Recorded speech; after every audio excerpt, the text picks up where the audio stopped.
Ivanka was very bright, and she said, I'm doing this because of her.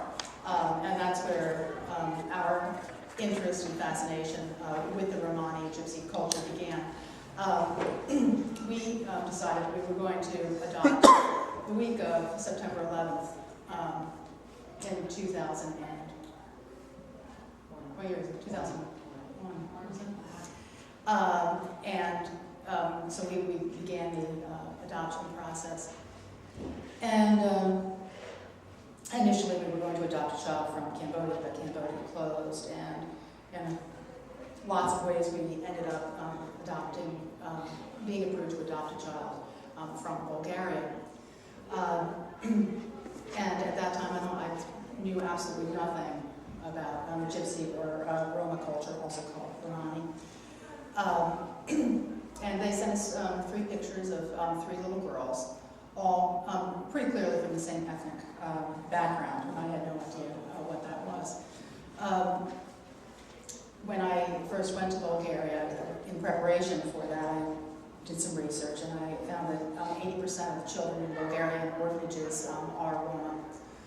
So I started looking up some information. I got some rudimentary information. When I got to Bulgaria, the first thing that I was struck by was the children in the streets. This is before I even went to the orphanage, and seeing the really abject poverty in a European country. Children, obviously, a different ethnic background than Eastern European. Young children, literally, clearly starving on the streets and begging. It was also impossible not to notice what appeared to be the indifference of the people who, I guess, had become inured to all of this.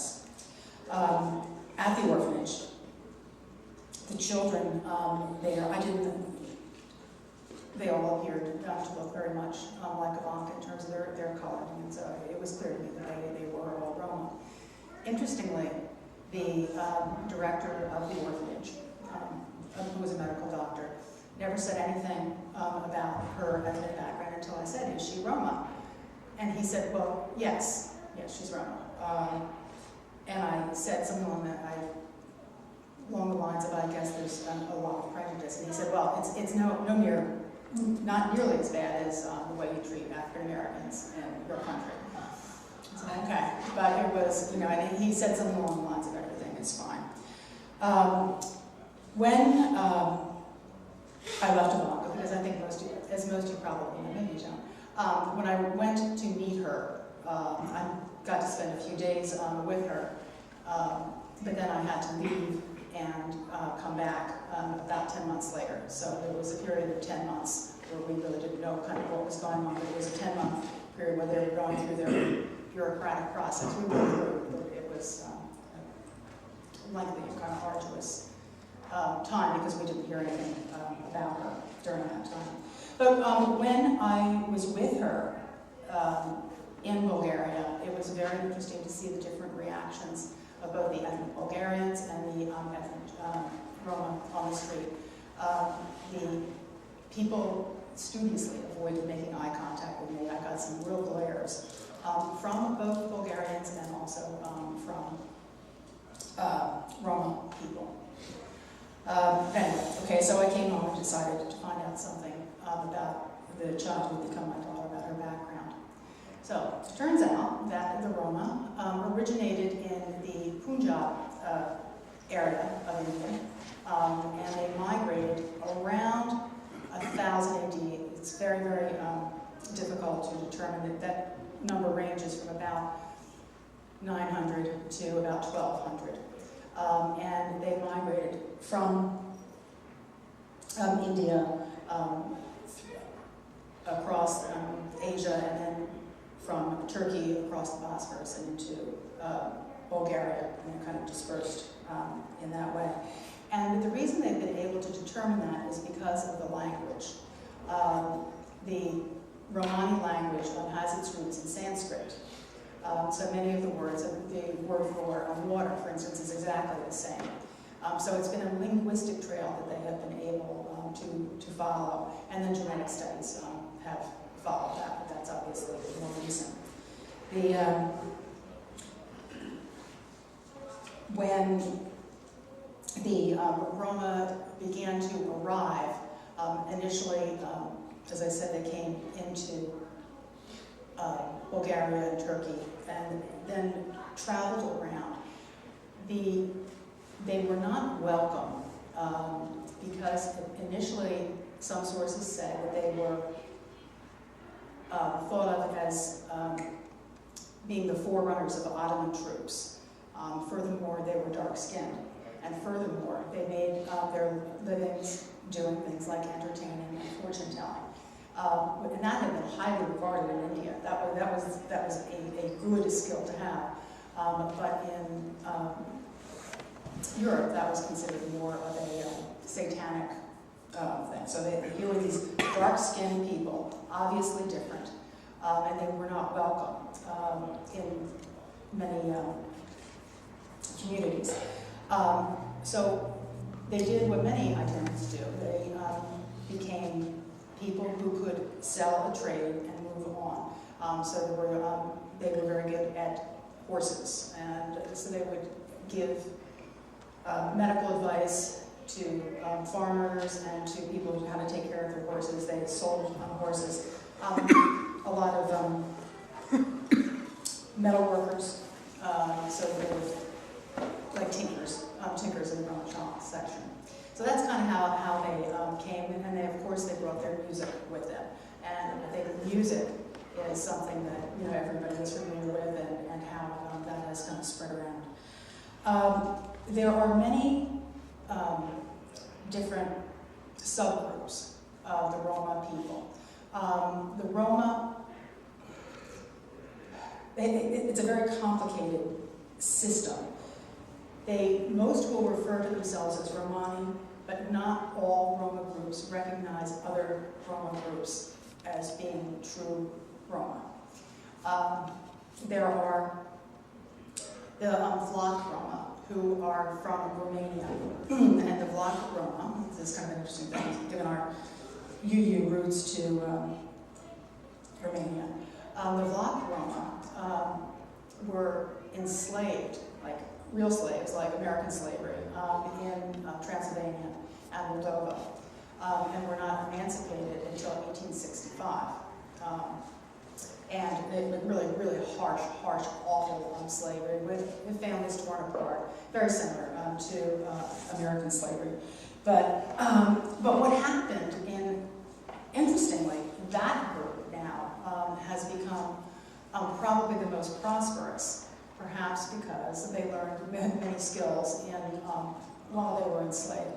So the Vlach Roma, and the Vlach Roma are the people who now maintain the highest level of Roma tradition. Their clothing is what you think of as Roma or gypsy clothing. The reason I keep bouncing back and forth between gypsy and Roma is because gypsy is considered a pejorative. But like anything in this whole topic, it's really fluid because some gypsies will refer to themselves as gypsies. Some will say it's a pejorative. The word gypsy comes from because people thought they came from Egypt, because there had probably been a group of people who went down through Egypt from India and then came back up, but they are not Egyptian. But anyway, that's why I keep bouncing back and forth between the words. There are tons of stereotypes about gypsies. They're gypsies, tramps, and thieves, which is interesting because in gypsy culture, they have very, very strict purity laws, very, very strict rules governing the relationships between men and women.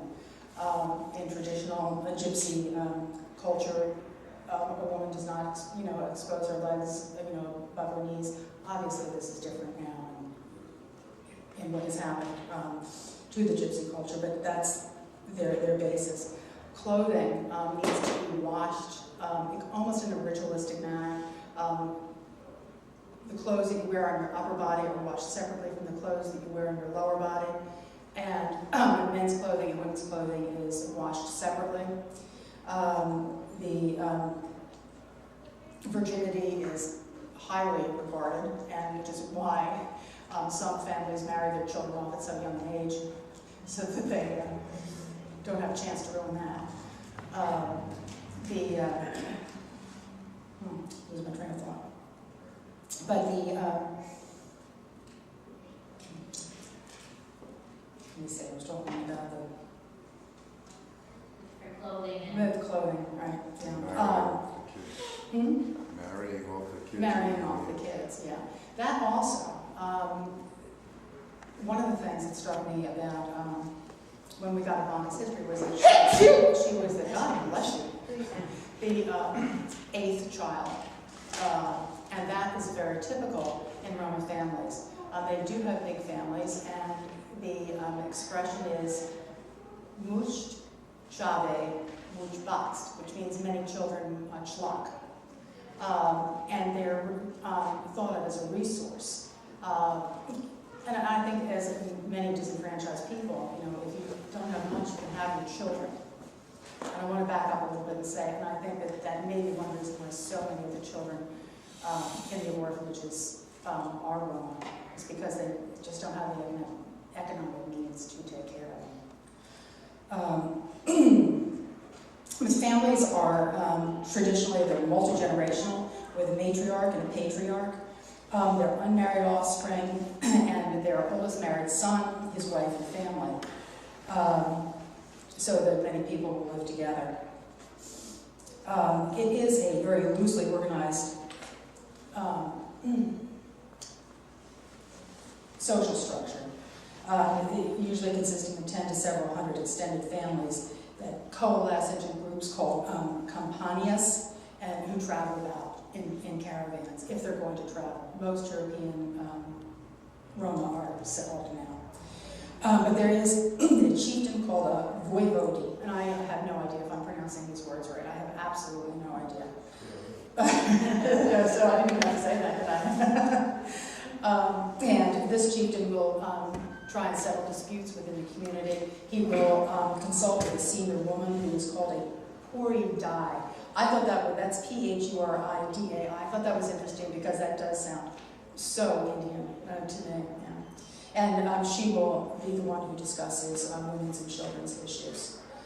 As far as women are concerned, women grow in stature as they get older and as they become the matriarch. When a woman marries into her husband's family, she's got pretty low status until she has kids, and et cetera, et cetera.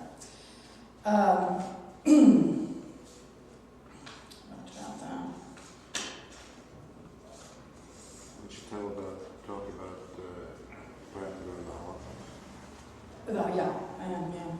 I'm just going to talk about their spiritual beliefs first.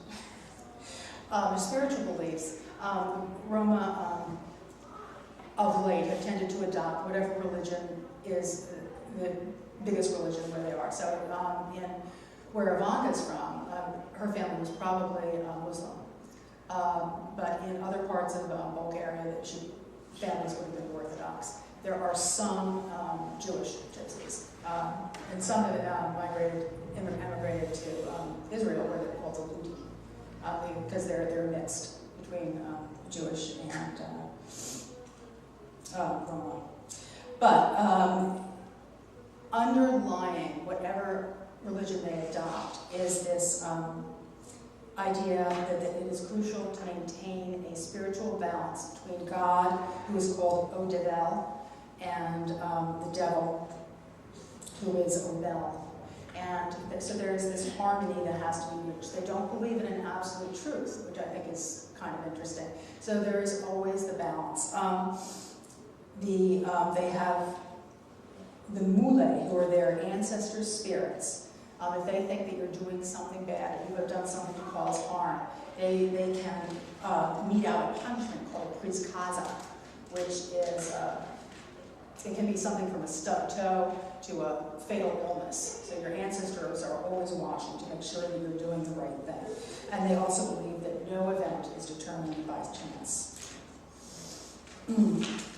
So, also culturally, and this is important important because it has to do with efforts that have been made to kind of help the Roma community.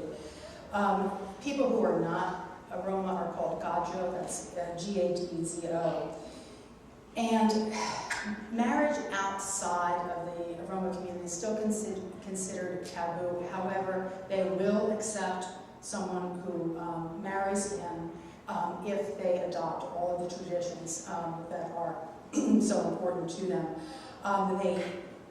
They try to avoid too much contact with non-Romani people because they believe that it drains their Tijini, that's DGI, and it's drained by influences from the outside world. And the only treatment for that is just to completely immerse yourself in Romani culture and not have any contact with the outside world. And that's important just for we'll talk about in a couple of minutes. There are subgroups. They start to say there are the Sinti in Germany and Italy, the Manouche in France, the Kali in Iberia, and the Roman Chal in the British area. And you will, when you see people who identify as Roma from Great Britain, they don't look like Ivanka. They look much more European. That's because of the mix of, as people went through, they intermarried more. In Canada, that's what I'm trying to say, the Vlachs Roma have settled, and they have the strongest, they have not been as, they have been able to keep their ethnic identity much stronger because they weren't exposed to some of the things that came during the war. So, in the Second World War, in the prelude to the Second World War, gypsies were considered by the Nazis to be genetically impaired, and there was so that they all needed to be exterminated. About 1.5 million Roma were killed in the concentration camps. There are no exact numbers because a lot of Roma will not identify as Roma because of the stigma.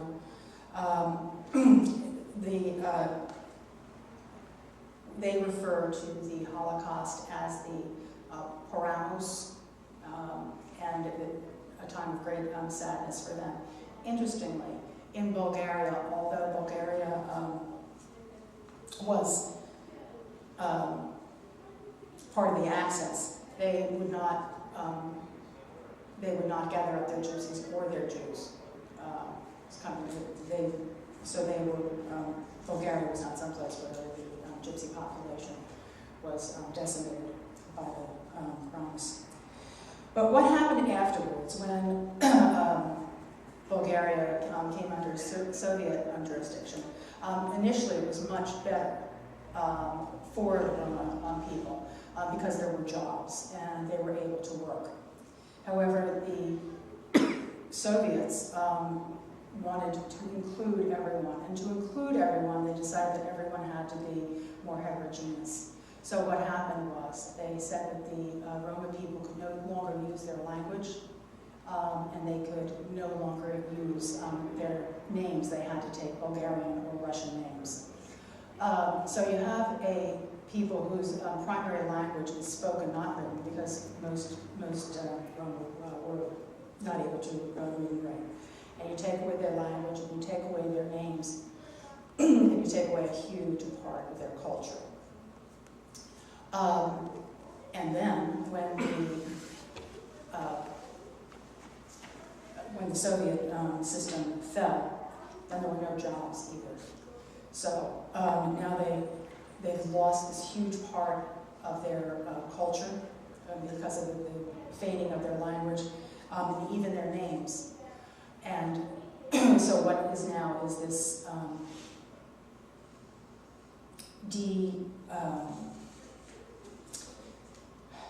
devolved, I guess, community that is, poverty is ugly. I mean, it does not, with all the things we think about this kind of romanticized gypsy thing songs and the dancing and this joyful thing. That's not what I saw. What I saw was people living in broken down buildings and shacks,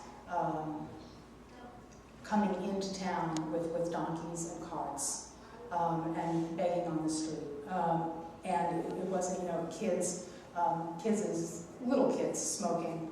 I didn't see anybody, but there's a lot of drug glue sniffing that goes on, and obviously the fact that so many kids are in the orphanages is part of that as well. Interestingly, when Ivanka just got here, when the fair was still on Route 57 up there, we went to the Fortune Tower up there. It was by that time, I could pretty much tell if somebody was a Roma or not. And she saw Ivanka, and I had talked to her a little bit, and she hadn't met Ivanka yet. And she said, "Oh, well, does your daughter look like you?" And I said, "No, as a matter of fact, she looks more like you." And she kind of laughed, and I told her the story, and her face just fell, and she said, "I can't believe my people would do something like that, as if to give a child away." I think one of the things that I've thought about over the years is, what does that mean to adopt a child from another culture when you can't replace that culture, to take someone out of it? It's just a question. I have no answers to that, obviously. Obviously, very glad we have Ivanka, because I can't imagine what kind of life she would have led. In the, I'm rambling all over the place, but in the orphanage as well, when I did go to pick her up,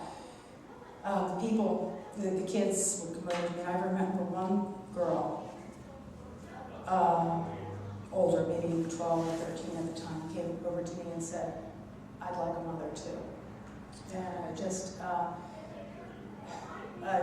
the way that the orphanage was, I think kind of spoke volumes about it's a poor country, but for instance, they just had this bag of broken plastic toys. They just took this bag of broken plastic toys to a broken asphalt playground, dumped out the bag with all these little raggedy kids around, and then the caretakers just sat back while the kids just kind of picked through the toys. One little boy just wandered off in the corner and cried, and no one went to comfort him. It was, these are really the push-off people. The Roma have been in the news a lot lately because of, now that there are open borders, the Roma are wandering, and in particular in France, there was Sarkozy, one of them repatriated to Bulgaria. Wherever they go, they're not particularly welcome. And there are problems that are associated with it, like with any group of people that live in abject poverty.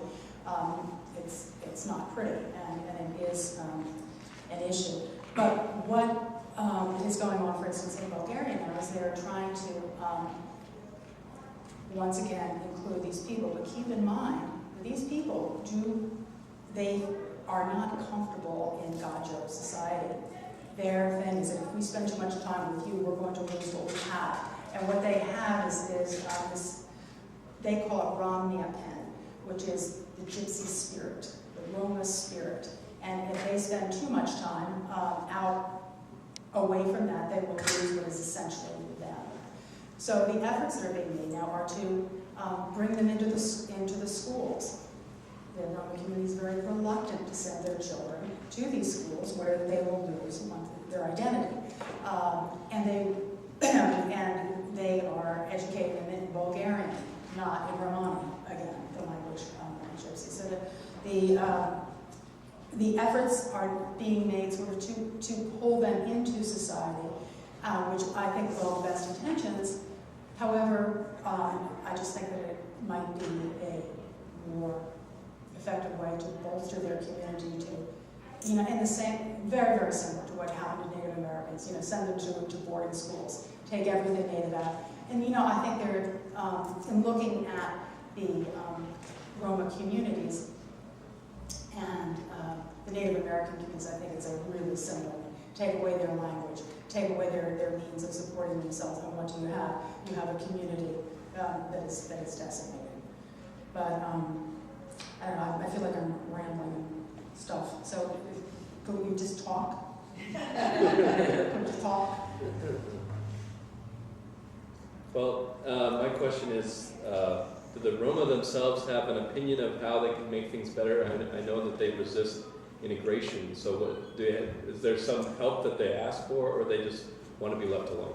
No, I think there are, I think they do want help. They probably want economic help. There are now a number of Roma-headed organizations that are trying to help. I think healthcare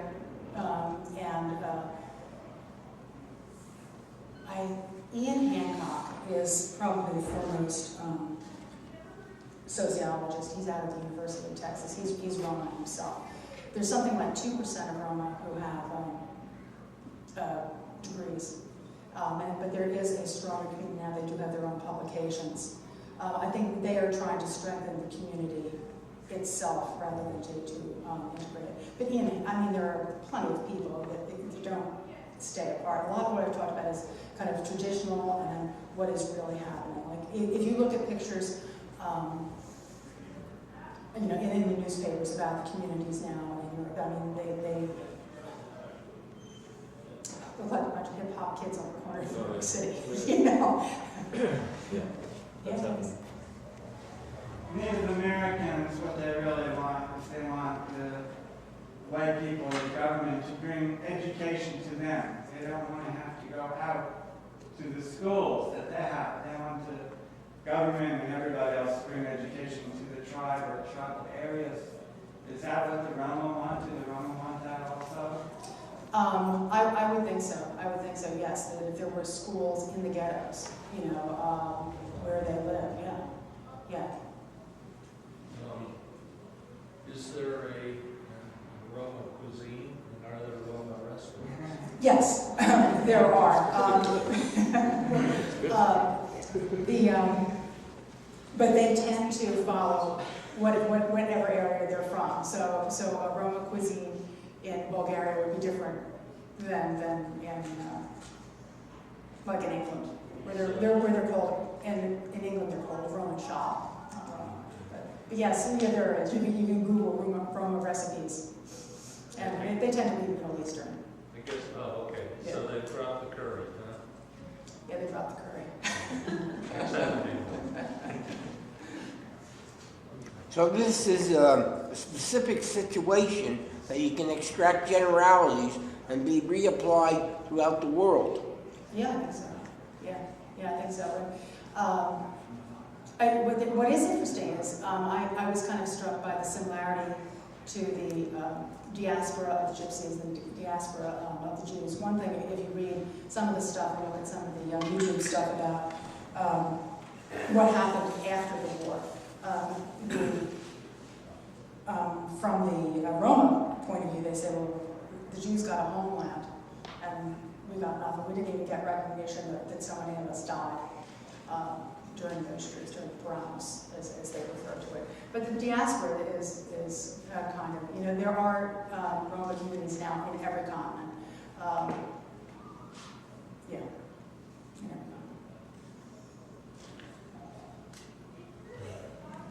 When you're talking about your visit to Bulgaria and you talked about the abject poverty and the children, was that area primarily a Roma area, or was the poverty both, Roma and Bulgarians in this section here? Well, Bulgaria was really poor when I was there. The unemployment was unbelievable. But I was in Blagoevgrad, and the American universities there. There were parts of it that were lovely.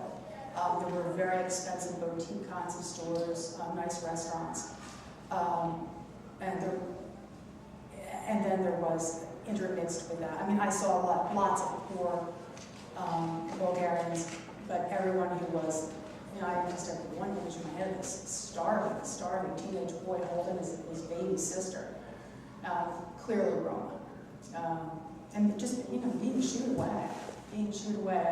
The other thing that just really struck me is just there was a dog walking around, there were lots of stray dogs, and somebody just picked up this big stone and threw it the dog, and the dog yelped and ran away, and nobody batted an eye. And the whole thing is kind of caught in my head of this casual cruelty, you know, and it seemed to extend to this community. Like, people just didn't bat an eye at starving children.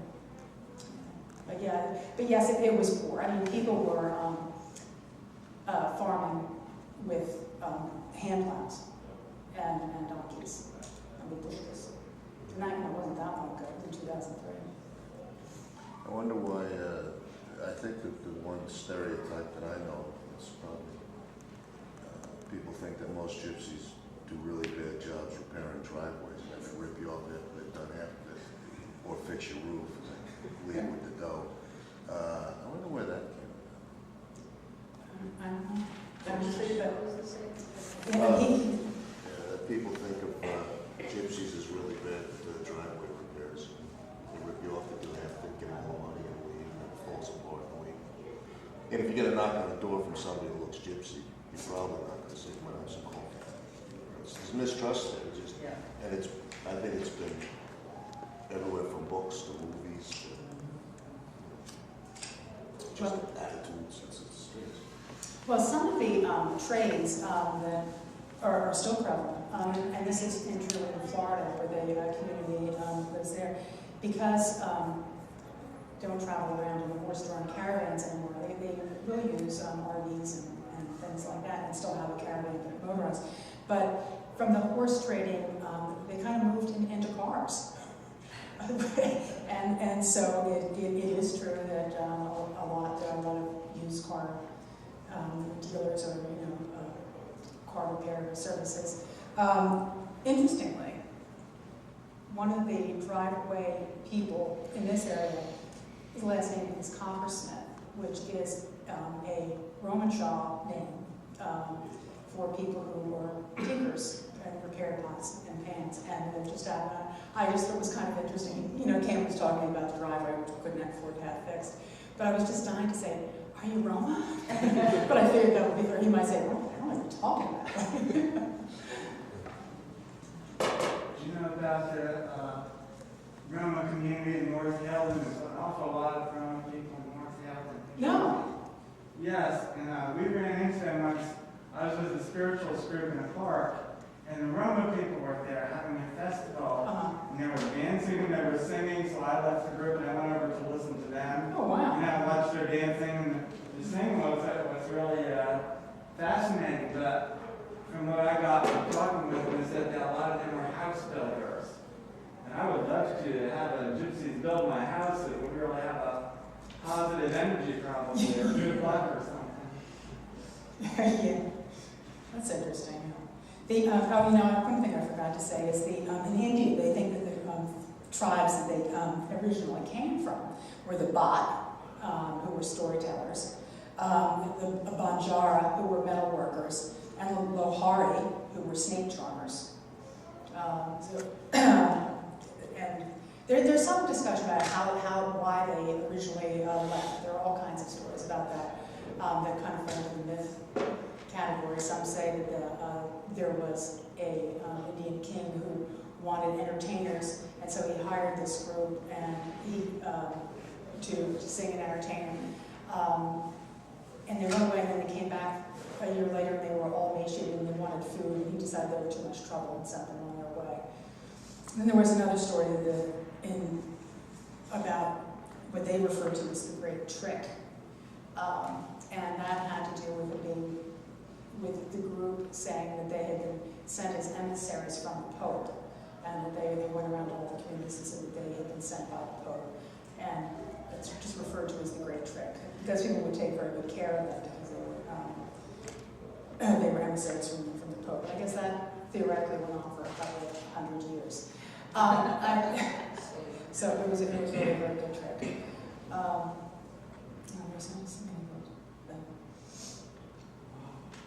So the generality is that humans try to survive however they can. Yes, that's right. That's right. I think, though, that what you said about overlaying, the general treatment of minorities onto that, you know, it's just like decimating the Native American culture or the black culture or any minority culture, the Jewish culture. It all carries kind of like the same pattern. And the other thing which is interesting is that, you know, there are, like you said, there's people who resent white European ancestry being over there taking their babies. But,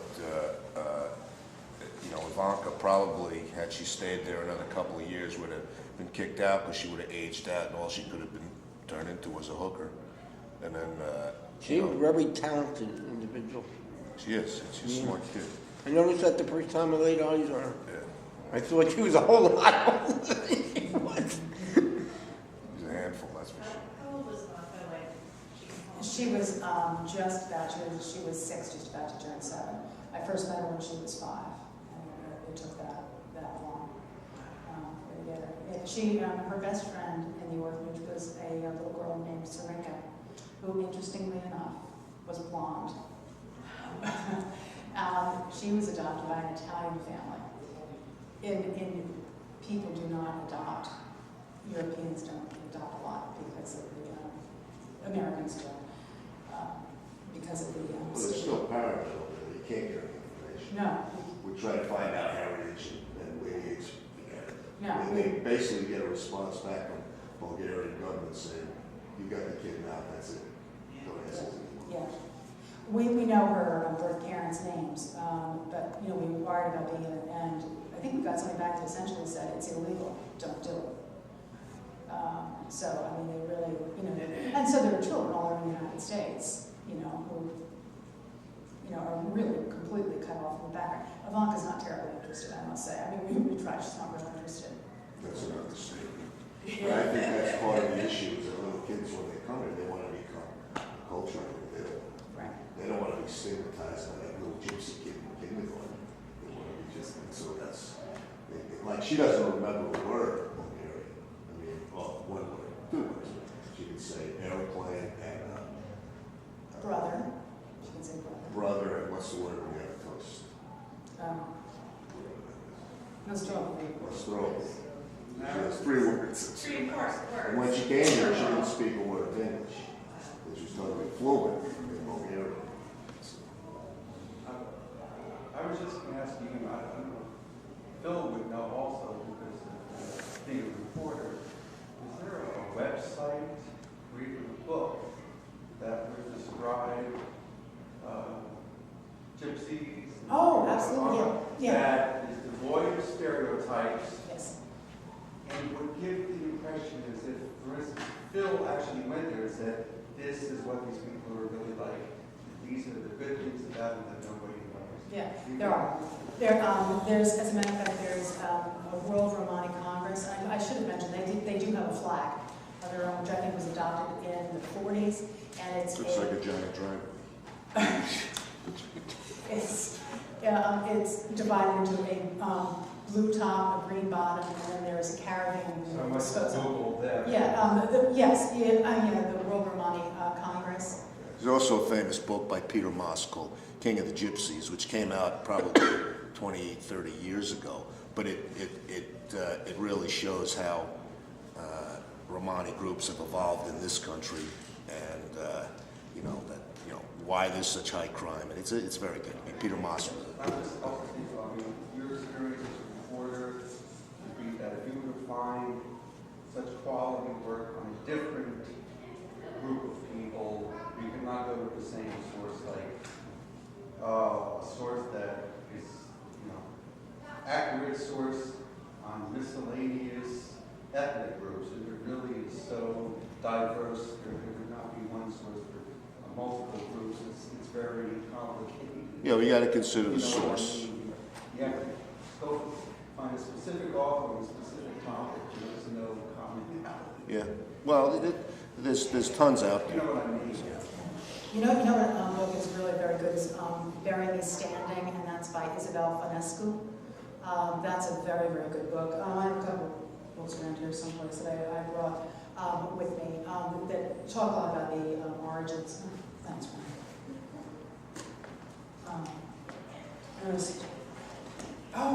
The money. I forgot about the money.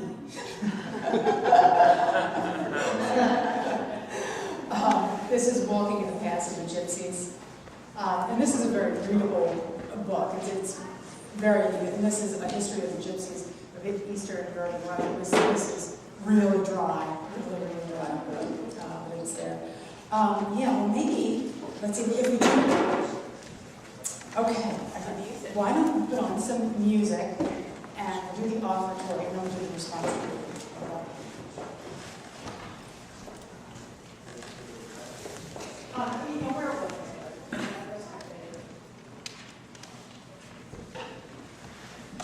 We listened to this music all the time while we were waiting for Ivanka. It's from the Food Line